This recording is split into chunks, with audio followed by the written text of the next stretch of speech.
Kalau zaman sekarang ini sudah beda. Eh, Beda sama zaman dulu. Sekarang ini hari stilas setiap saat kalau mau. iya. Assalamualaikum.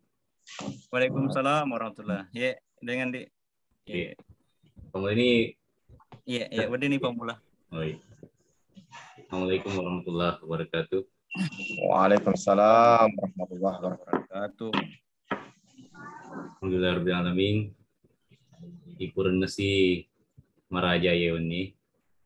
Nasaba angka tak si saita mata. Tiga angkana kepada angka si niakan terterui baca kita tak yoni. Atau perpemang masalah kita ni apa selama lauring. Nabi Kang Muhammad sallallahu alaihi wasallam. Ulang lebih ulang kejadian arena Nabi Muhammad SAW. Allahumma salli wa sallim. InsyaAllah ye wani berkah alhamdulillah melok si bateru basyata yanar itu al-fasl salif Al-Fasur Rabi. al-fasl rabi Ya. wan Ya. fasl Bela-bela rabi nih. ya, Ya. al-fasl rabi bicara ada gatungi pesengena pesing keruang asal ngengi baik hari makanan naro upalele alena waktu lebih ku Andre Gurta. Silakan Ustaz. Ya, terima kasih banyak Kak Andi. Ya. Bismillahirrahmanirrahim. Assalamualaikum warahmatullahi taala wabarakatuh. Waalaikumsalam warahmatullahi wabarakatuh. Alhamdulillahirabbil alamin. Hamdan yuwafi ni'amahu wa yukafi mazida. Ya Rabbana lakal hamdu kama yanbaghi li jalali wajhika wa 'azimi sultanik wa ala Allahumma salli wa sallim wa ala alihi wa sahbihi Allahumma salli wa sallim wa barik ala sayyidina Muhammad wa ala alihi wa sahbihi wa sallim amma ba'd. Alhamdulillah malam ini kita akan melanjutkan baca kitab kita bersama. Jadi malam ini kita sudah sampai kepada Al-Faslur Rabi', pasal yang keempat. Kalau di bukunya Andre Guruta ini sudah lewat 1/2 ini. Ya.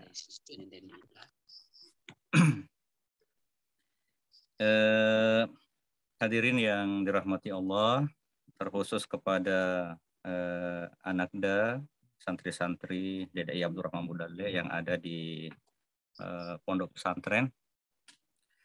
Mari kita sama-sama mulai membaca ya. Bismillahirrahmanirrahim. Al-Faslur Rabi ya. Faslem apa ya? Dibicara nata gatungie sangena pasing keruang asal lengenge. Jadi pembahasan yang keempat ini akan membahas tentang hal-hal yang berkaitan erat dengan sahnya keyakinan atau sahnya akidah keislaman kita. Ya, jadi hal-hal yang berkaitan dengan segala macam yang kaitannya dengan akidah Islam. Majepu pasing keruang asal lengenge ri apa sewange rifuange tepedir ripetui atau ngengena sangena sangadina ritun rengipi riduan rufai dan lele kata jangan. Jadi pasing keruang asal lengeng akidah Islam atau keyakinan di dalam akidah kita ini yang mengantar kepada tauhid kepada Allah. Tepeding ripetui atau ngengena itu kita tidak akan bisa menetapkan ini benar, sangena ini sah, kecuali memang harus didasari oleh duan rufai dan lele. Jadi harus keyakinan kita itu harus berdasarkan dari 2 dalil. Jadi segala pemahaman keagamaan kita ini itu tidak boleh lepas dari 2 dalil. Nanti kalau bersandar kepada 2 dalil ini baru kita mengatakan keyakinan pemahaman kita, akidah kita sudah benar.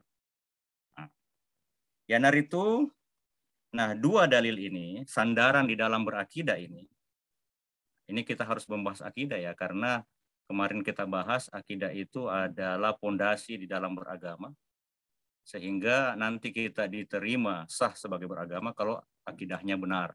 Dan akidah benar ini nanti dikatakan dia sah benar kalau dia berdasarkan oleh dua dalil. Nah, yang pertama dalilun naqliyun, dalil nakli, dalil nakli. Betuanna kata jangan ripalelewe poleri ayakna akoram melebih ya rega hak desa pesana bitta. Nah, ada yang namanya dalil nakli. Dalil nakli itu ya dalil yang bersumber dari Al-Quran dengan hadis. Yang kedua, selain dalil nakli, di dalam ajaran agama, khususnya di dalam ajaran Ahlus Sunnah wal Jamaah, dan lebih khusus lagi kita ini sebagai pengikut aliran atau mazhab Asy'ariyah, kita juga mempergunakan dalil yang kedua. Yang kedua, dalilun akliyun, dalil akaleng. Nah, kita juga harus mempergunakan dalil akli, akal. Betuanna kata jangan napetuye akalenge amak kuangenah, yaitu dalil-dalil yang memang ditetapkan oleh akal, secara akal memang harus begitu. Yarega atau makuangenah, atau akal memutuskan tidak boleh begitu atau mustahil. Yarega awak dingena awak dingena makua dan niat makua, atau hal itu boleh jadi atau boleh tidak jadi. Biasa kalau di dalam ilmu kalam dia istilahkan dengan sesuatu yang mungkinul wujud. Sesuatu boleh ada dan sesuatu boleh tidak ada. Kalau di dalam bahasa akal disebut dengan kata jaiz. Jadi kita sudah ada dua dalil ya. Jadi kalau kita berbicara akidah itu tidak bisa lepas dari dua dalil. Dalil nakli, nas, Al-Quran hadis, dan dalil akal. Nah, dalil akal ini nanti akan kita bagi lagi.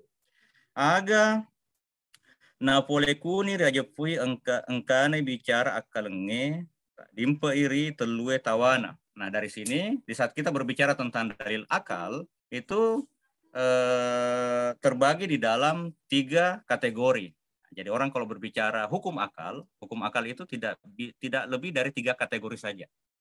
Jadi dalam kehidupan hari-hari kita semua kan punya akal yang sehat diberikan oleh Allah.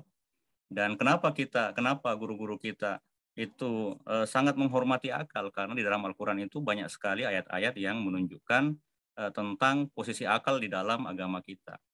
Dalam Al-Quran lagi, inna fi dzalika laayatin liqaumi yatafakkarun, bahwasanya semua yang ditunjukkan Allah di atas alam raya ini itu menjadi tanda-tanda yang bisa mengantarkan kepada tauhid bagi orang yang mempergunakan akal pikiran. Ada juga ayat yang lain, inna fi dzalika laayatin liqaumi yaqilun, menjadi tanda bagi orang-orang yang mempergunakan akalnya. Nah, inilah sebabnya kenapa guru kita juga tetap menghargai potensi akal yang diberikan Allah kepada kita. Nah, kita kembali berbicara tentang hukum akal itu tidak akan lepas dari 3 hukum saja. Jadi yang pertama al-wajib, wajib. Sesuatu yang wajib. Apa yang dimaksud dengan sesuatu yang wajib? Ya naritu napetuye akalenge amak kuangenah nenia atau ngengenah. Akal memutuskan bahwa dia harus ada. Dan dia harus dan dia benar. Nah, ini kalau diterjemahkan secara letter-letter.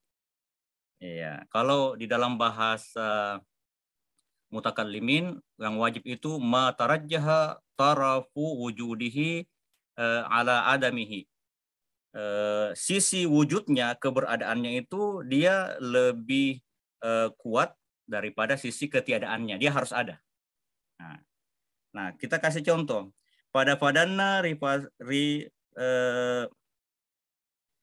peserinai kangen nafuangnya. Contoh, bahwasanya kita harus yakin bahwasanya Allah itu ada, wujud ya. Majepu akalenge napetuir itu atau ngengena karena bene dek puang dek toy alangnya. Jadi akal kita itu menetapkan bahwasanya Tuhan itu harus ada. Dia itu wajib wujud, Tuhan itu wajib ada. Tidak boleh tidak. Karena alasannya kalau Tuhan tidak ada dek toy alangnya, berarti juga alam semesta sebagai hasil ciptaan Allah itu pasti juga tidak akan ada.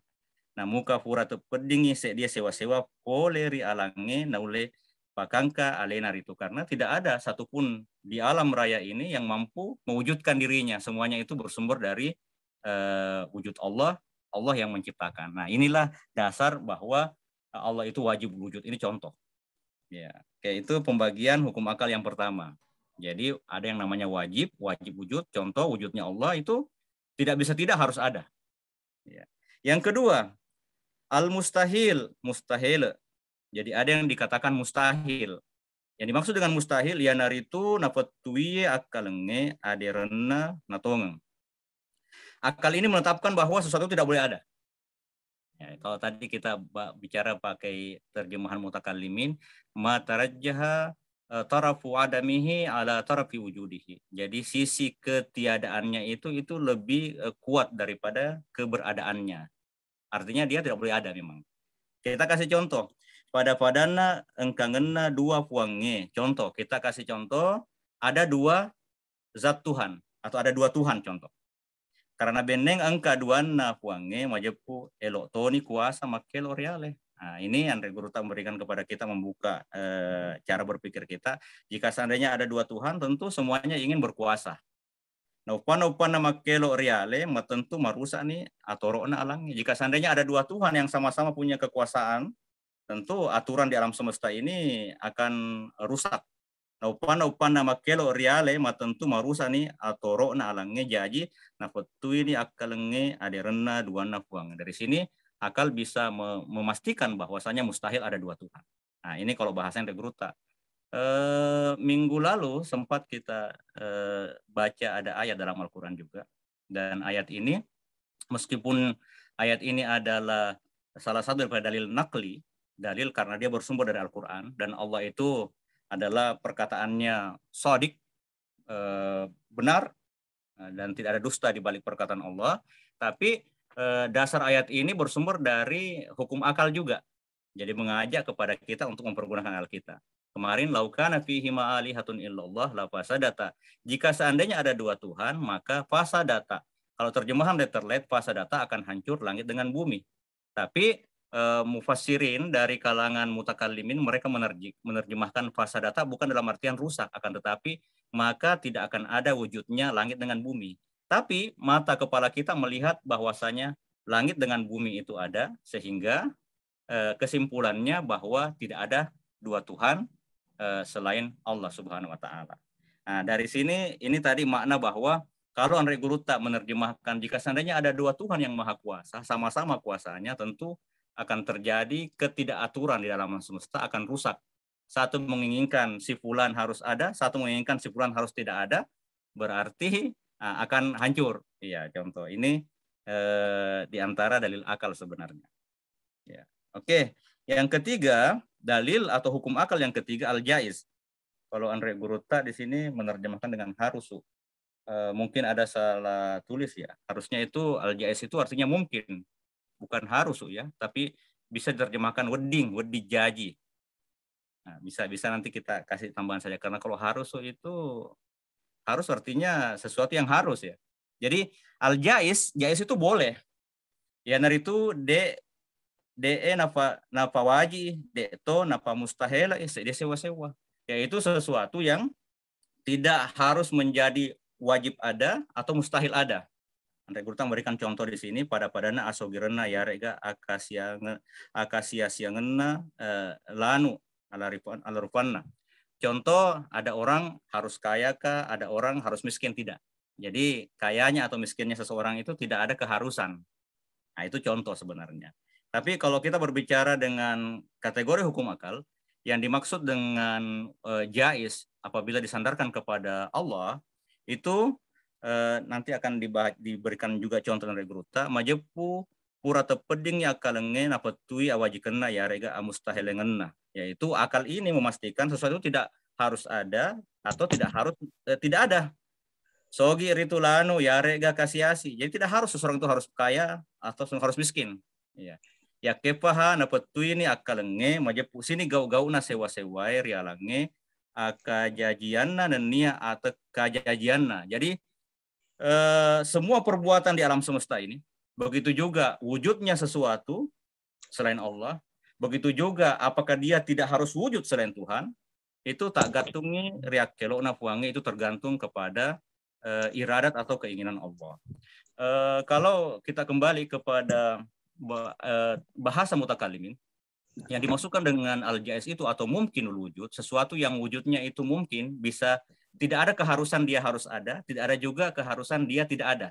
Jadi biasa orang mutakalimin memberikan terjemahan mastawa tarafa wujudihi wa adamihi, sesuatu yang seimbang antara wujud dan tidak wujudnya, antara wujud dan ketiadaannya. Contoh, alam semesta. Tidak ada yang mengharuskan alam semesta harus ada. Tapi karena Allah menciptakan, berarti dia menjadi ada karena keinginan Tuhan. Tapi bukan karena keinginan dia. Nah, beda dengan wajibul wujud tadi Allah, itu memang secara akal memastikan keberadaan Allah, wujudnya Allah itu tidak boleh tidak ada, harus ada. Nah, berbeda dengan kita alam semesta ini, kita mungkin wujud, tidak ada yang mengharuskan kita ada. Tapi karena Tuhan mengadakan kita, akhirnya kita menjadi ada.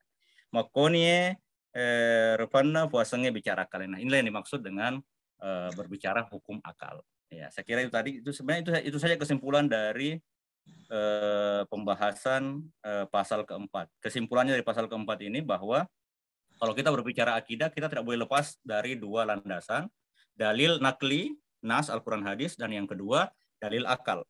Jadi harus bagus itu. Ya, jadi kita harus punya akal yang sehat. Makanya kenapa di dalam sekolah-sekolah itu, baik di sekolah agama atau sekolah umum, kita diajarkan logika dasar, ya, ilmu mantik, karena dengan dasar ilmu logika atau ilmu mantik inilah kita mampu mempergunakan akal, sehingga akal ini mampu mendefinisikan sesuatu. Setelah mendefinisikan sesuatu, kita mampu menghubungkan dua hal untuk mencapai hujjah, argumen, atau kesimpulan. Nah, inilah pentingnya ilmu logika atau ilmu mantik. Imam Al-Ghazali di dalam satu statementnya, beliau pernah mengatakan, "Malla ma'rifata lahu bi'ilmil mantik la yusafu ilmihi." Kalau ada orang tidak mantap di dalam ilmu mantik atau ilmu yang mengajarkan tata cara berpikir yang benar, itu orang tidak bisa dipercaya standar keilmuannya. Nah, inilah pentingnya kenapa kita diajarkan waktu kita mondok di pesantren atau di sekolah-sekolah, di perkuliahan ada mata kuliah ilmu logika dasar. Oke, kita sambung ke Al-Faslul Khamis ya. Iya.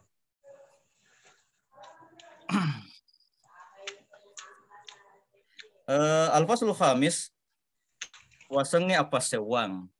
Apa sih maksud atau apa yang dimaksud dengan bertauhid? Ini. Jadi sebelum masuk kepada pembahasan sifat-sifat Tuhan, kita diajarkan dulu apa sih yang dimaksud dengan bertauhid sebenarnya. Nah, iya puasengnya apa sewang? Ya naritu risengker ruang petunai riatie, nari kuat dari lilae, nari pak du feri lanro alewe. Remaja punna fuang Allah Ta'ala sewai risana, sewai risifana, sewai riwinruna. Jadi yang dimaksud dengan bertauhid, itu kita singkerwa peturiati, jadi kita memang yakin di dalam hati, kemudian itu juga yang nanti diucapkan oleh lidah kita, dan itu juga yang diaplikasikan di dalam anggota diri atau dalam kehidupan hari-hari kita, bahwasanya Allah itu esa di zatnya, seweri sifana esa dari sifat-sifatnya, dan juga seweri winruna, Allah itu esa dari segala perbuatannya. Betuanna majepu fuang Allah Ta'ala punaiwi, terjemahannya Tuhan itu memiliki tiga. Yang pertama sa, Tuhan itu ada zatnya. Jadi kita bahas dulu tentang tauhid zat dalam kacamata mutakalimin, khususnya dalam kacamata ulama Asy'ariyah. Jadi fuang Allah Ta'ala seweri sana, Allah itu esa di zatnya atau tauhidul zat. De mewai fada nenia si panguru risana, bahwa tidak ada satupun makhluk yang menyerupai satu Tuhan. Terjemahannya tidak ada dua Tuhan ya. Nenia si panguru risana, atau saat Tuhan itu kalau bahasa Arabnya ya tarakkabu minal ajza. Satu Tuhan itu dia tersusun dari unsur. Jadi satu Tuhan itu tidak tersusun dari unsur. Kesimpulannya jadi Deir itu masusun poleri buku ya. Jadi satu Tuhan itu beda dengan saat kita. Kalau saat kita ini tersusun dari buku, ada tulang, ada urat, ada darah, ada juku, ada daging, ada oleh, ada kulit. wa yatofa rilaner itu. Nah, itu zat kita. Nah, kalau zat Tuhan, karena zat Tuhan itu la yatarakkab minal ajza, zat Tuhan itu dia tidak tersusun dari unsur-unsur yang sama dengan manusia. Jadi deir itu masuk sungang. Jadi zat Tuhan itu tidak tersusun dari unsur sama dengan manusia yang mengatakan kita tersusun dari bukue, tulang, ada urat diri kita, darah, juku, daging, olie, kulit, kue tofa, rilen air itu dan lain-lain. Pada toha baru sama dengan semua yang baharu di alam raya ini, semuanya tersusun dari beberapa unsur. Jadi al-jismu itu mayatarakkabu minal ajza. Yang dimaksud dengan jismun, jisim atau materi itu dia tersusun dari sesuatu. Bahkan atom juga dalam penelitian terbaru itu juga masih bisa dibagi lagi dalam beberapa unsur sebenarnya, bukan hanya atom saja itu. Ya. Detoir itu bilang-bilang. Nah, begitu juga zat Tuhan itu atau Allah itu tidak berbilang. Ya, jadi kalau kita berbicara tauhid zat itu terjemahannya dua macam. Jadi terjemahan yang pertama, yang dimaksud dengan Allah itu esa di zatnya, bahwasanya zat Tuhan itu tidak tersusun dari unsur atau dari beberapa unsur. Yang kedua, yang dimaksud dengan Allah itu esa di zatnya, bahwasanya Tuhan itu tidak berbilang, tapi Tuhan itu hanya tunggal. Ya.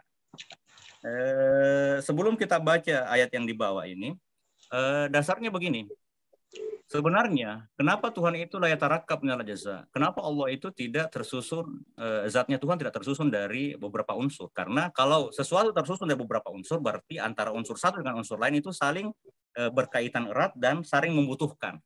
Sementara, kaidah mutakallimin mengatakan, alamatul imkani al-ihtiyaj. Tanda sesuatu itu mungkinul wujud, atau jaiz, sama dengan hukum akal yang tadi kita baca. Tanda sesuatu itu mungkin boleh jadi ada dan boleh jadi tidak ada. Tidak ada keharusan dia harus ada. Dia itu al-ihtiyaj, butuh, memerlukan kepada yang lain. Nah, kalau satu zat itu tersusun dari beberapa unsur, berarti zat itu dia memerlukan kepada unsur yang lain. Dan ini tentu tidak bisa disandarkan kepada zat Tuhan, karena Allah itu la yahtaju ila syai'in, tidak pernah butuh kepada segala sesuatu. Nah, kita baca lagi. Makdai fuangnya di surah Asy-Syura ayat 10 di Allah berfirman dalam surah Asy-Syura ayat 11, laisa kamitslihi syai'un wa huwas samiul basir. Kalau kita berbicara Tuhan, kita harus mentansih Tuhan di tempat tasbih dan mentasbih Tuhan di tempat tansih. Nah, jadi ayat ini dia menggabungkan antara tansih dengan tasbih. Tansih itu artinya mensucikan Tuhan, tidak ada samanya. Sementara tasbih itu bahwa Tuhan itu sebenarnya punya kemiripan dengan makhluk. Coba kita kaji ayat ini. Laisa kamitslihi syai'un. Tidak ada sesuatu pun yang serupa dengan Tuhan. Itu tansih. Tapi ada tasbih. Wa huwas samiul basir, tapi Allah itu maha mendengar dan maha melihat. Kenapa dikatakan tasbih ada penyerupaan dengan makhluk? Karena tidak usah jauh-jauh, diri kita saja. Kita melihat, punya pendengaran dan juga punya penglihatan.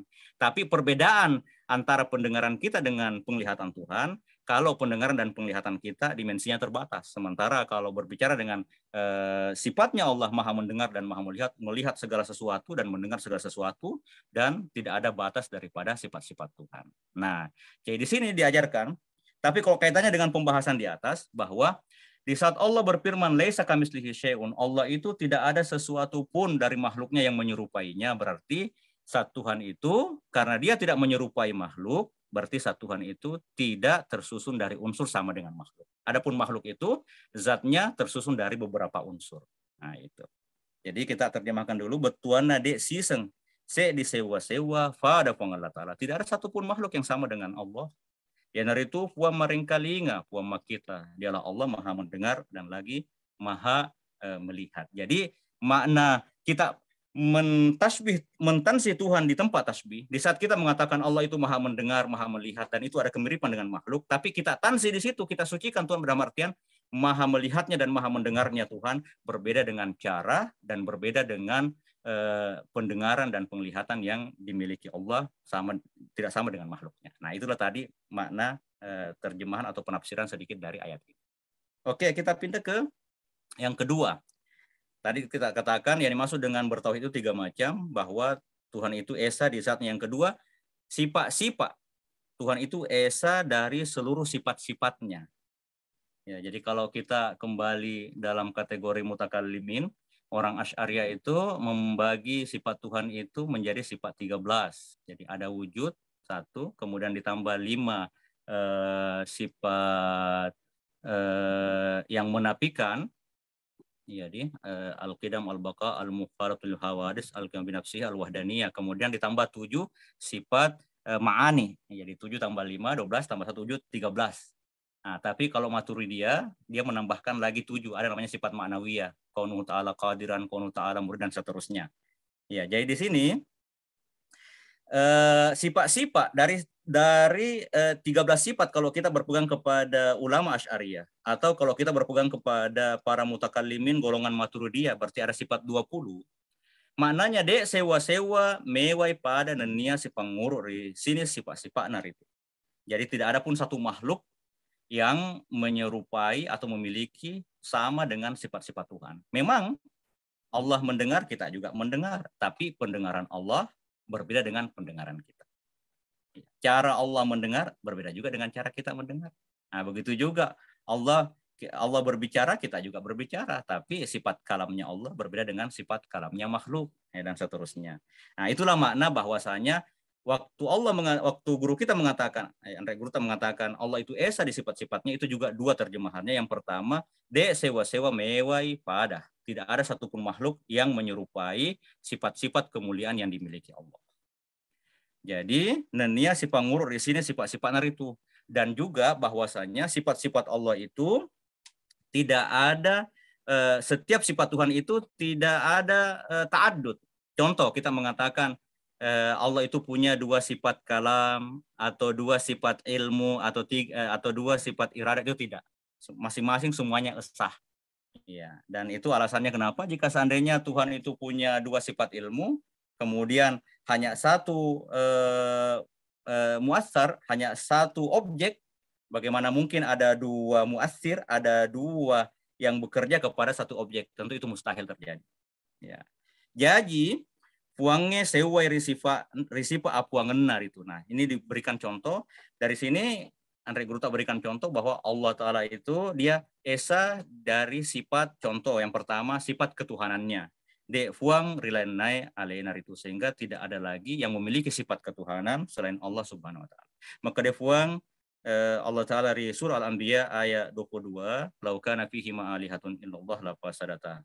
Jadi Allah berfirman surah Al-Anbiya, benenge engkarilangi enen niatanaya fuang ilainna fuang Allah Ta'ala majupu marusa ilangi enen niatanaya. Jika seandainya ada Tuhan lain selain Allah di langit dan di bumi, tentu akan hancur binasalah langit dengan bumi. Ya, tadi kita sudah jelaskan sedikit ini, dan juga minggu lalu ayat ini bersama dengan rincian kias syartinya kemarin, ya bukan kias istisnainya ya. Jadi kategori dalam ilmu mantik ada namanya kias, itu cara berpikir tapi lewat istisnai, ada pengecualian. Nah, inilah contoh di ayat ini sudah kita bahas minggu lalu.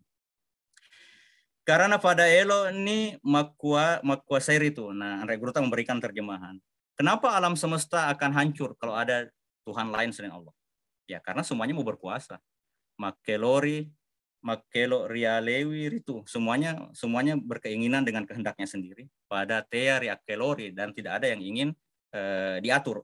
Jadi tentu pada elo nih matung keriwi ya rega pada nabagai-bagai. Semuanya ingin berdiri sendiri atau ingin membagi saja, nama tentu nareko nabagi. Dan tentu kalau alam semesta ini dibagi kapling kekuasaannya pada malai-laingan nih akelokna dan nia akatorokna, tentu keinginan dan aturannya antara 2 Tuhan atau banyak Tuhan itu pasti berlainan. Nama jepude abata-batangan nama rusak nih alangnya lololisa, tentu alam semesta akan hancur. Nah, kalau alam belum diciptakan ya tentu tidak akan terjadi alam. Satu mau mengadakan, satu tidak mau mengadakan. Nah, satu mau menghidupkan, satu mau mematikan. Pasti secara akal itu mustahil terjadi. Nah, ya kia si mata tetemui langi dan niatanai, tapi penglihatan mata kita tetap melihat ada langit, langitnya eksis, tanah juga eksis. Riator pura nengkaiye tunru pekogi nasak binge kajajange, dan itu semuanya diatur oleh Allah. Jadi manesani matentuni se dimipuan. Dari sini kita sampai kepada kesimpulan bahwasanya hanya ada satu Tuhan, yang dari itu fuang Allah Ta'ala, yaitu Allah Subhanahu wa Ta'ala. Maka di fuang dari surah Maryam ayat Asyara Frontelu, Dalam surah Maryam Allah berfirman, in kullu man fis samawati wal ardi illa atir rahmani abda. Betuana de tungke engkai rilalena langi ania tanaya sangadina tafole mana mua ata ripuam pamasaiye. Tidak ada di langit dengan bumi ini semuanya kecuali semuanya datang kepada Allah yang Maha Rahman dan tunduk sebagai hamba. Nah, betuana terjemahannya pengala ta'ala mi ale-alena puatai. Hanya Tuhanlah yang berhak menjadi Tuhan dari seluruh semesta dan membuat mereka menjadi hamba. Jadi pengala ta'ala tomi ale-alena napopuar itu berarti hanya Allah lah satu-satunya yang menjadi Tuhan bagi mereka. Maka dia puang dari surah Al-Qasas, Allah berfirman dalam surah Al-Qasas, wala tad'u Allah ilahan akhar la ilaha illahu, betuana ajak lalu masom pasi bawa pengala ta'ala sewa poleng. Jangan pernah menyembah atau jangan pernah menyeru selain Allah itu Tuhan yang lain. La ilaha illahu de puang sangadina pengala ta'ala itu karena tidak ada Tuhan selain Allah Subhanahu wa taala. Nah, ini tadi terjemahan daripada Allah itu esa di sifatnya dan beberapa contoh serta ayat-ayat yang diberikan oleh Andre Gruta. Yang terakhir, yang dimaksud dengan bertauhid bahwa selain Allah itu esa di zatnya, yang kedua Allah itu esa di sifatnya, nah yang ketiga itu winru. Allah itu esa juga di af'al atau perbuatannya. Jadi de mewe siak kongsiri winruna. Terjemahannya makna Allah itu esa di perbuatannya, di af'alnya, tidak ada satupun makhluk itu yang bersyarikat dengan Allah di dalam satu perbuatan. Jadi segala perbuatan ini itu adalah perbuatan Tuhan. Kalau lahirianya makhluk yang berbuat itu hanya majazi saja, hanya makna majazi itu hanya kiasan saja, pinjaman saja. Tapi yang berbuat atau yang mencipta secara hakiki atau yang sebenarnya itu adalah Allah Subhanahu Wa Taala. Ya, jadi maka defongi surah Az-Zumar Allah berfirman dalam surah Az-Zumar ayat 62.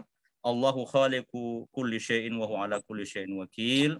Betuana Allah Ta'ala mi fancaji tungkak sewai alena tomir itu makuasai. Terjemahannya bahwasanya hanya Allah yang menciptakan seluruh kulla syai', menciptakan segala sesuatu. Wa huwa ala kulli syai'in wakil dan dia maha menguasai segala sesuatu. Jadi sebelum kita tutup, ya, karena pembahasannya sampai di situ saja. Setelah itu hanya penutup dari Regruta. Dari sini kita bisa paham ya. Jadi kalau kita berbicara dengan akidah Ahlussunnah wal Jamaah itu mengajarkan makna bertauhid itu 3 macam. Tauhid zat, tauhid sifat, dan tauhid af'al. Tauhid zat itu Allah itu makna tauhid zat.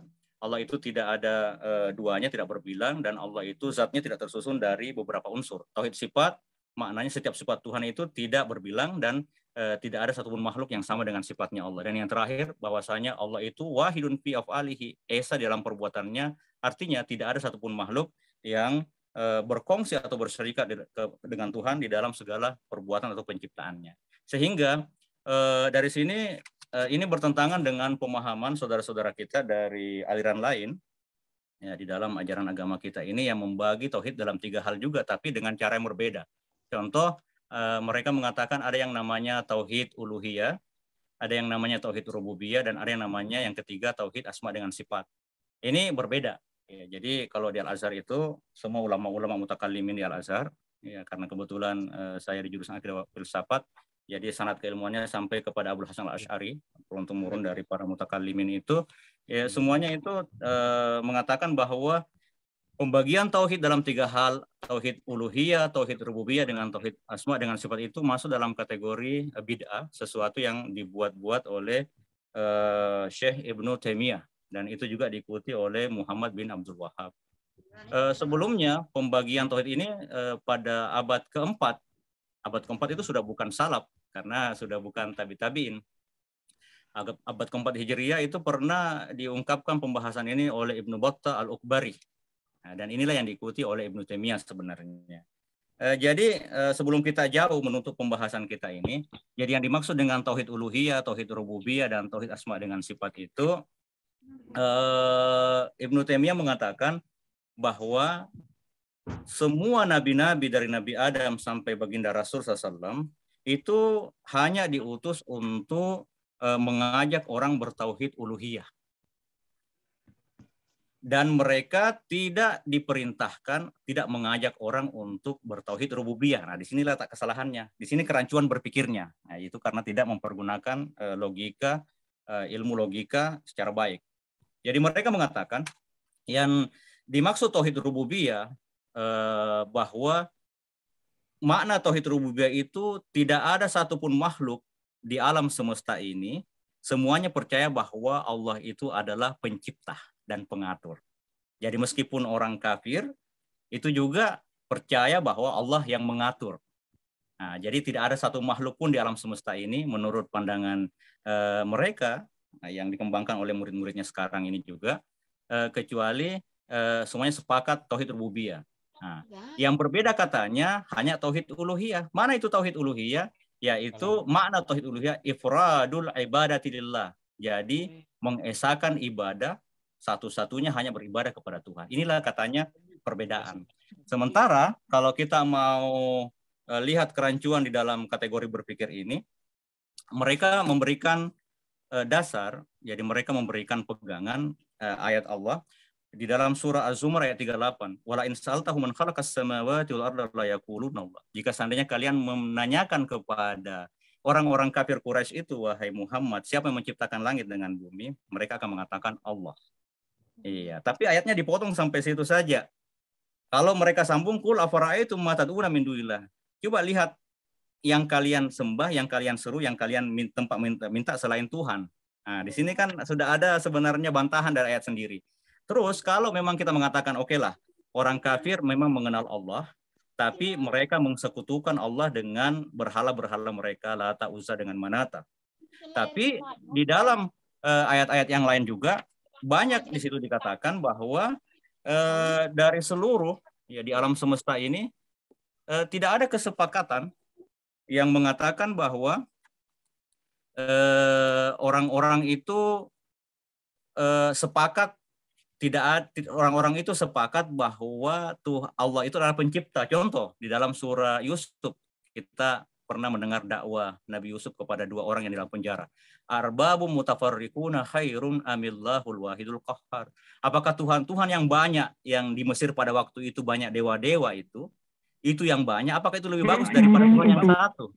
Ini menunjukkan bahwa pendapat saudara kita yang mengatakan tauhid rububiyah itu semuanya sepakat, itu juga sudah dibantah dengan ayat ini. Belum lagi kita pindah ke ayat yang waqalu, ini contoh ya, dan ini sama dengan pemahaman orang-orang materialis ya, atau orang-orang yang berpendapat bahwa alam raya ini itu ada dengan sendirinya, jadi tidak ada pencipta. Atau orang-orang ateis, mereka mengatakan mahya illa hayatuna dunya. Kita hidup di dunia ini hanya kehidupan dunia saja, tidak ada Tuhan yang mencipta. Namut wa nahya, kita mati dan kita hidup, wa mayuhlikuna illa dahr. Kita tidak mati itu kecuali hanya setelah melewati masa saja. Dalam artian kita ada dengan kebetulan dan akan mati dengan sendirinya, tidak ada yang mengatur. Dari ayat ini saja itu sudah bertentangan dengan pendapat saudara-saudara kita, pengikut Ibnu Taimiyah dan Ibnu Abdul Wahab itu yang mengatakan bahwa tidak ada perselisihan orang di dunia apapun agamanya yang mengatakan bahwa Tuhan itu secara rububiyah semuanya percaya Tuhan itu, Allah itu pencipta dan mengatur. Nah, sementara di saat mereka mengatakan tauhid uluhiyah, nah di sinilah mereka akan mengeritik orang-orang yang bertawassul sebenarnya. Sehingga kita tidak heran mengapa mereka itu sangat keras mengeritik sahabat-sahabat atau orang-orang Asy'ari ya, apalagi orang-orang Sufi yang mereka itu bertawasul kepada nabi-nabi dan bertawasul kepada orang-orang saleh, karena mereka kerancuan berpikirnya, mereka mengatakan kalau kita bertawasul kepada baginda Rasul atau bertawasul kepada orang-orang saleh itu sama dengan kalau kita beribadah kepada mereka. Padahal di dalam Al-Quran kan banyak sekali, bahkan dalam ayat, bahkan dalam hadis itu perintah. Dan itu disyaratkan oleh Tuhan bagaimana kita bertawasul kepada baginda Rasul, bertawasul kepada amal saleh, bertawasul kepada nama-nama Allah. Apapun kita bertawasul untuk mendekat kepada Tuhan atau untuk agar Allah memenuhi hajat atau keinginan kita. Ya, jadi di sini sebenarnya bantahannya. Saya kira cukup itu aja untuk tambahan daripada ini. Kenapa saya bahas ini? Karena zaman sekarang ini kita harus hati-hati. Jangan sampai kita juga ikut-ikut menggembor-gemborkan ada yang namanya tauhid uluhiyah, tauhid rububiyah. Padahal kalau kita berbicara agama, Kalau dia sudah yakin tauhid uluhiyah, pasti dia tauhid rububiyah. Karena itu satu paket, tidak bisa dipisahkan.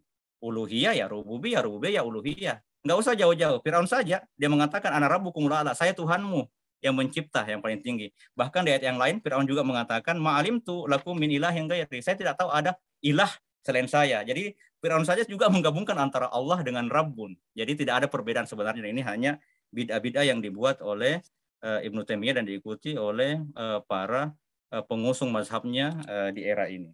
Saya kira itu pengantarnya saja, nanti bisa dikembangkan dalam diskusi kalau masih kurang jelas. Oke, kita sambung ya secara kesimpulannya.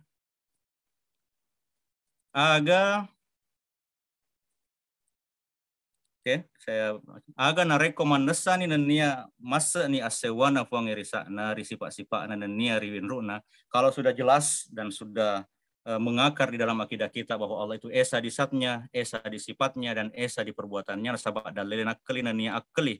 Karena berpegang kepada nakli dan dalil akli, tentu masa toni ada rena gaga wedi papole guna tolak sukara mapatu mapamateri lainnya Allah Ta'ala. Berarti juga kita akan sampai kepada kesimpulan bahwa tidak ada yang mampu mendatangkan manfaat, menjauhkan bahaya, mudarat, atau menghidupkan dan mematikan kecuali Allah semata. Jadi ditutup, maka difuangi dari surah Yunus, Allah berfirman surah Yunus, wa yamsaskallahu bidurin fala kashifa lahu illahu wa yuridka bi khair fala rada li fadlihi yusibu bihi may yasha min ibadihi wa huwal ghafurur rahim. Tuanna nareko nafatujui ko fuangi sewa sukara. Jika Allah memberikan, menimpakan kepada kamu satu kesusahan, urade gaga palesang itu sangat indah mipuangnya. Tidak yang bisa menghilangkan kesusahan, bahaya, mudarat itu kecuali Allah sendiri. Nah, nareko na puelo ke sewadeceng. Sebaliknya, kalau Allah menginginkan kebaikan kepada engkau, urade gaga tolai pada benar itu tidak ada yang mampu menjauhkan atau menghilangkan anugerah karunia Allah itu. Na werengir itu tahu na puelo poeri atana Allah memberikan kepada hamba yang diinginkan, yang dari tufang maraja dampeng, nama raja kamase Allah, Tuhan yang maha pengampun lagi maha penyayang. Dalam ayat lain, maka datofi rusar haj ayat 66, wa huwallazi ahyakum summa yumitukum summa yuhyikum innal insana lakafur. Betul. Yang dari tufang Allah Ta'ala pada fatuwako. Hanyalah Allah, dialah Tuhan yang menghidupkan engkau. Nain apa sih napa mate kok? Setelah engkau dihidupkan di alam dunia ini, alam syahada, kemudian engkau dicabut nyawa, dimatikan. Nah, napa sih napa tuh mati di akhirat, kemudian pada hari kiamat nanti kita akan dibangkitkan kembali, dihidupkan kembali. Nama jepu tawe maraja. Asaka orang itu sangat ingkar kepada kekuasaan Allah ini. Nah, folekuni rifa gangka dua telue faseleng dari sini. Akhirnya inilah penutup daripada pasal-pasal pengantar daripada inti kitab kajian Andre Guruta ini. Setelah pasal ini itu sudah masuk kepada bab inti tentang tauhid. Jadi dari yang hari pertama sampai malam ini sebenarnya kita membaca pengantar daripada akidah Asy'ariyah sebenarnya dalam kacamata Andre Guruta. Aga narimun rindana pemulai rampe tampuengi pasing kerua pasing kurawajie najepui tungke-tungke tolo ema pasewa tungga-tungga rifuange. Nah, tadi kita sudah bahas dari pembahasan beberapa minggu lalu. Itulah hal-hal yang harus kita yakini yang bisa mengantarkan kepada tauhid yang sebenarnya kepada Allah. Allahumma mamuare bare puas sewai na lomwangi pada rikeng maneng majepuir itu nasi bawai apa hasuk kunan yang masuk. Semoga Allah memberikan kemudahan kepada kita sehingga mampu mengenal Allah dengan sebaiknya dan tentu berdasarkan dengan pemahaman yang mantap dan pemahaman yang kuat. Amin ya rabbal alamin. Saya kira cukup demikian baca kitab malam ini. Insyaallah kalau ada umur panjang dan kita sehat, kita akan sambung pada pertemuan minggu depan, dan minggu depan itu insya Allah kita sudah masuk kepada inti daripada ajaran tauhid, sudah bukan pengantar lagi ya yang dituliskan Andre Guruta. Saya kira cukup demikian. Saya kembalikan kepada Andre Guruta Andi Topik. Assalamualaikum warahmatullahi wabarakatuh. Waalaikumsalam warahmatullahi wabarakatuh. Assalamualaikum warahmatullahi wabarakatuh. Alhamdulillahirrahmanirrahim. Pura ini pengantara kita Andre Guruta Abdurrahman Bodale.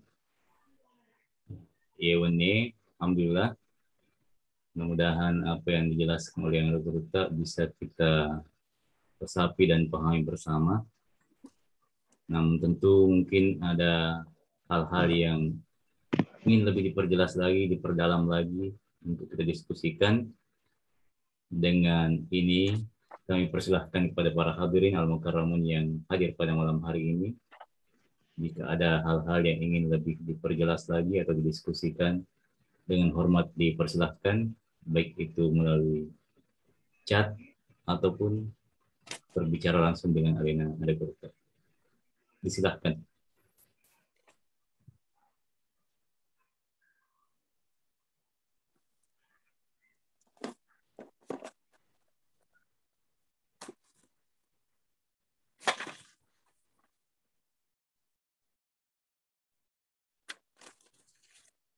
Sambil menunggu respon dari para hadirin, mungkin saya pribadi ingin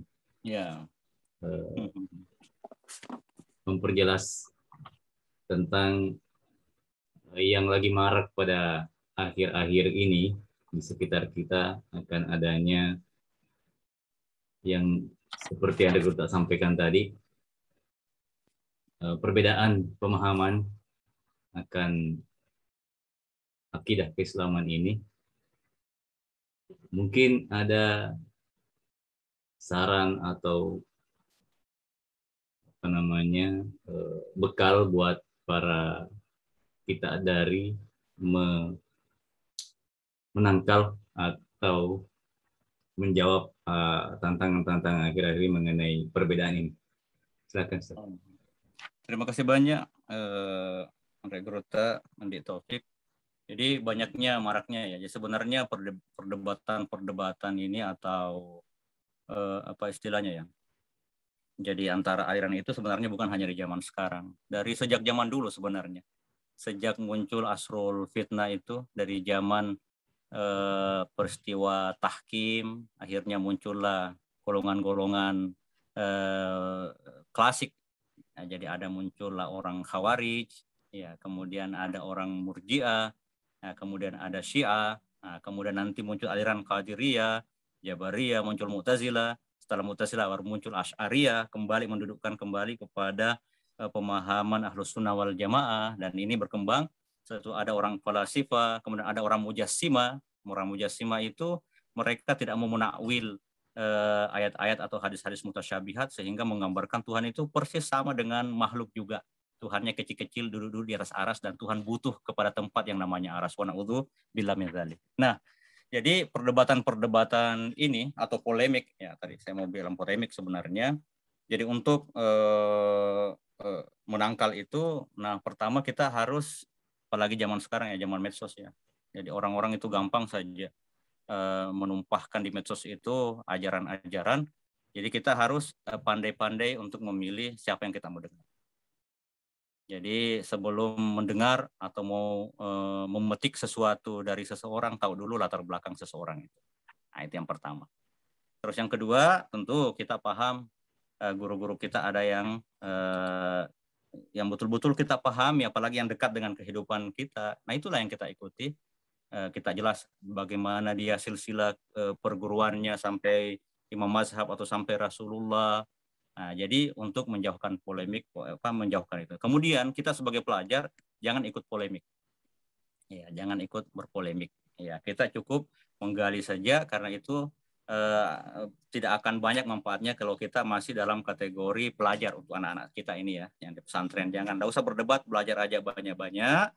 Dan tentu kita di Ad-Dariyah ini, kita alhamdulillah, kita bersyukur sebagai orang Ad-Dariyah. Kemudian juga kepada saudara-saudara yang hadir di malam ini, ada mungkin yang bukan Ad-Dariyah, tapi dengan hadir pada pengajian malam ini berarti secara tidak langsung sudah masuk keluarga besar Ad-Dariyah ya, karena acara kita ini adalah diinisiasi oleh pesantren DDI Abdurrahman Abu Dale ya.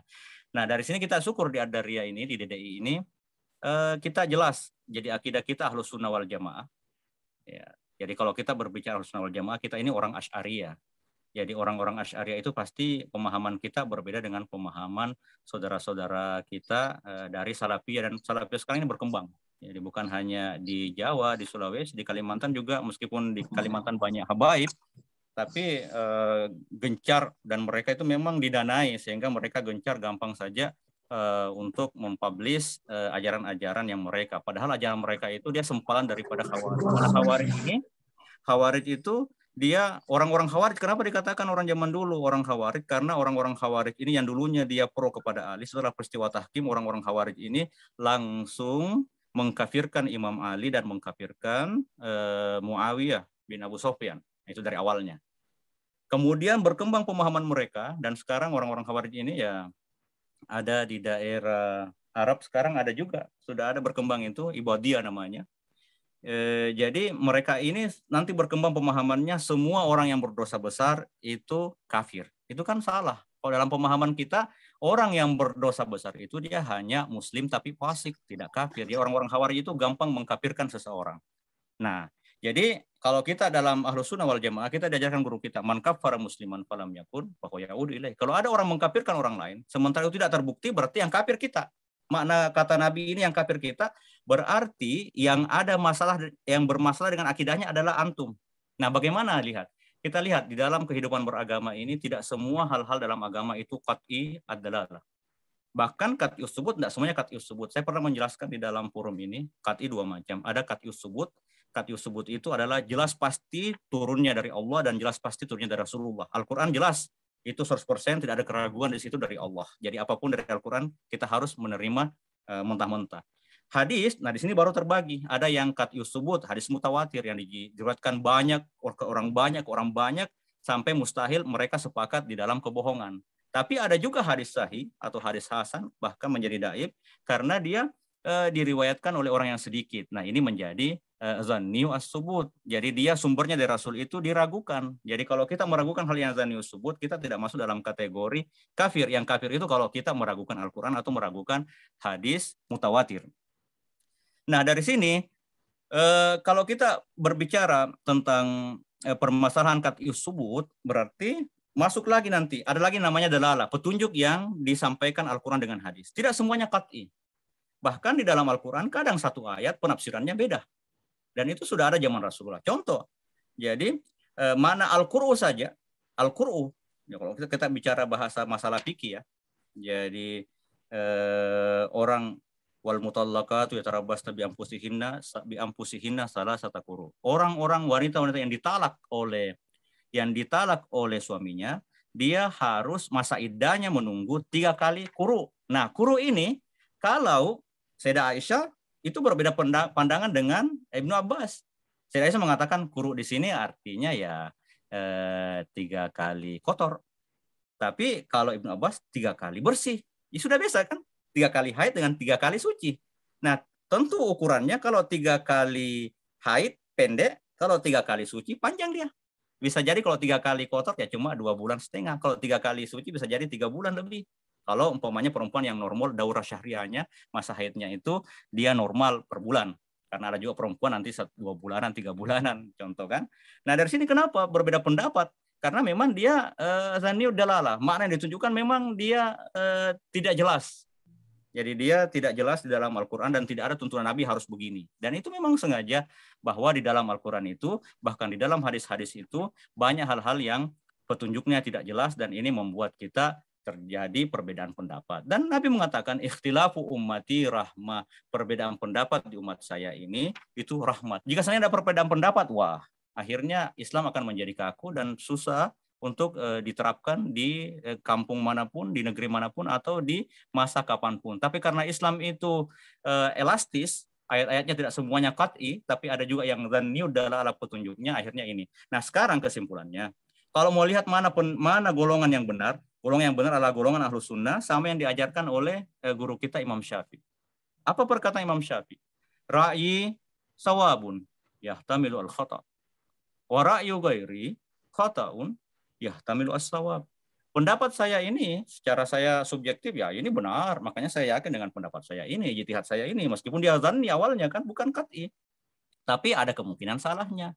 Tapi ijtihad atau pendapat saudara saya yang lain itu dalam pandangan pribadi saya secara subjektif itu salah, tapi ada kemungkinan benarnya. Jadi yang benar itu kalau kita punya dalil, masing-masing punya dalil, tapi pemaknaannya, dalalahnya itu berbeda. Akhirnya selama ada dalil dan memaknainya kita berbeda, kita saling menghargai. Yang salah itu kita punya dalil, tapi mereka memaksakan kita untuk ikut kepada pendapat mereka. Dalam Islam tidak ada la ikraha fid din. Bukan hanya masalah akidah ini ya. Tidak ada paksaan di dalam beragama selama ini kita punya dasar dan kita juga punya metodologi untuk memahami nas-nas Al-Quran dengan hadis ini. Jadi pendapat yang benar adalah pendapat yang diajarkan guru-guru kita. Kita terbuka terhadap pendapat yang lain dan kita bebas memilih, inilah yang saya mau ikuti. Kalau kita sampai mujtahid, inilah pemahaman saya yang benar, tapi kita tidak mengklaim bahwa inilah kebenaran satu-satunya, karena bisa jadi kita salah. Tapi meskipun salah, kalau kita berijtihad dan menghargai pendapat orang lain, kita sudah mendapatkan pahala satu di sisi Allah.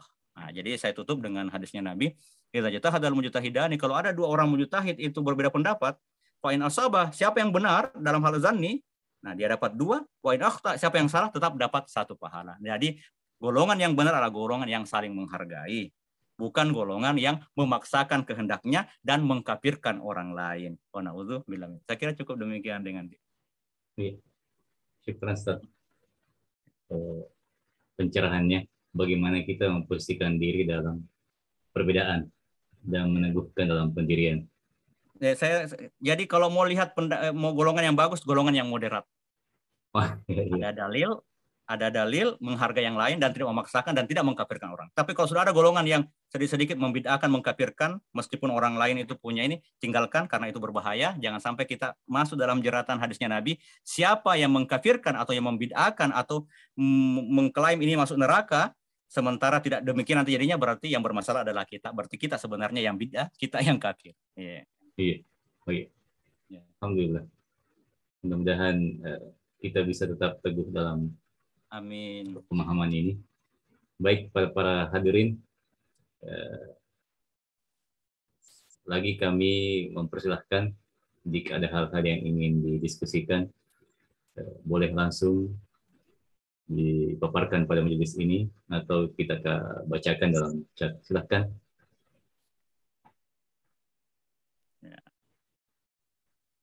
Oleh apa jelas mana nih? Iya, alhamdulillah.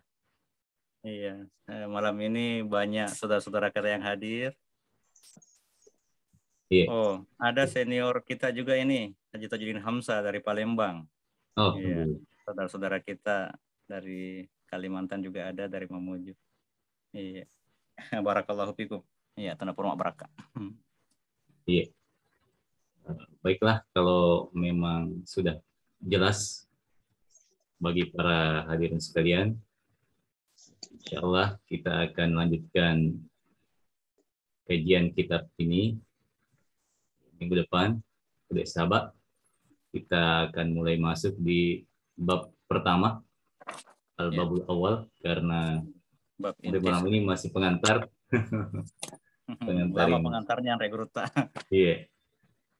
Insya Allah di pertemuan berikutnya kita masuk ke bab pertama, pasing keruang, waji'eh, riajepui, atau mengena.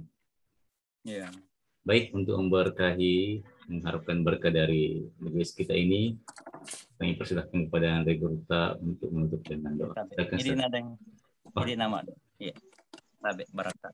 Mungkin dari para hadirin kami persilahkan.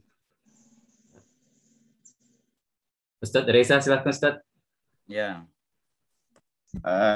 Nanti saya baca doa nikah itu. Kita silakan. Baik. Bismillahirrahmanirrahim. Alhamdulillahirabbil alamin. Wassallallahu ala sayyidina Muhammadin wa alihi wa sahbihi wasallam. Wa nas'aluka Allahumma ya Rabbana ya Karim ya Rahman ya Rahim anta ghafir lana wa tarhamana maghfiratan minkal lati hiya awsa'u min dzunubina wa dzunubil khalqi ajma'in wa rahmatan minkal wasi'atal lati wasi'atis samawati wal ardina wasi'atil aqwana kullaha wa hiya arja indana min a'malina wa nas'aluka Allahumma bi hurmati abdikal mustafa habibina wa nabiyina wa syafi'ina wa maulana Muhammadin sallallahu alaihi wasallam wa bi jami' ahli baitihi at-tahirin wa bi kulli malakin wa nabiyyin wa waliyin wa safiyyin wa wafiyin wa habibin wa qarib wa bi haqqil Fatiha wa asraril Fatiha an tastajiba ma waffaqtana lahu wa razaqtana minan niyyati wad da'awati wa taqabbala wa taqaddala lil jami' bil qabul wa tamami kulli suli wa ma'mul fi khairin wa lutfin wa afiyah wa wafiratan minka wa rahmatan wa fadlan wa judan wa manan wa ihsanan wa lutfan wa hanana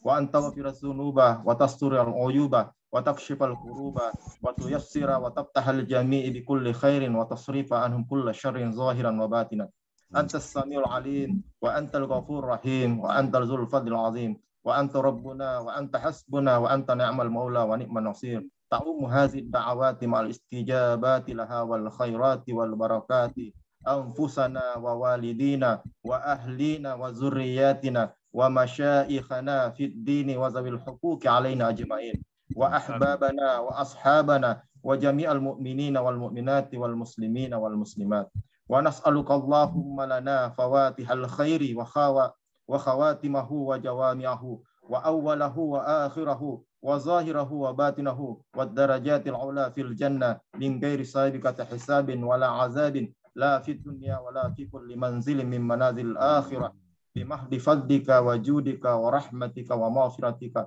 wa lutfika wa hananika wa ihsanika rabbana atina fid dunya hasanah wa fil akhirati hasanah wa qina azabannar. Allahumma salli ala sayyidina Muhammadin wa ala ali sayyidina Muhammadin salatan tunjina biha min jamil ahwali wal afati wa taqdi lana biha min jamil hajat wa tutahhiruna min jami'is sayyi'at wa tarfa'una biha indaka 'ala darajat wa tuballighuna biha aqsal ghayat min jamil khairati fil hayati wa ba'dal mamat innaka maulana wa ilahuna qaribun mujibud da'awati wa qadil hajat wa kafiyal muhimmat ya hayyu ya qayyum la ilaha ya ilahana wa ilaha kulla syai'in ilahu wahida la ilaha illa anta ya dzal jalali wal ikram subhana rabbika rabbil izzati amma yasifun wa salamun alal mursalin walhamdulillahi rabbil alamin bil qabulil fatihah.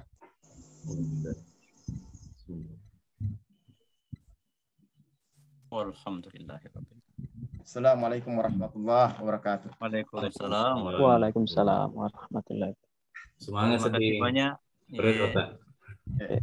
Ya. Terima kasih banyak Deng Ye kepada semua hadirin. Terima kasih banyak juga dimanapun berada. Barakallahu fikum. Ya, Mas Saduruddin, ada Andi juga. Ya mana. Ya. Assalamualaikum. Ya, Mas Manadi. Assalamualaikum warahmatullahi wabarakatuh. Waalaikumsalam warahmatullahi wabarakatuh.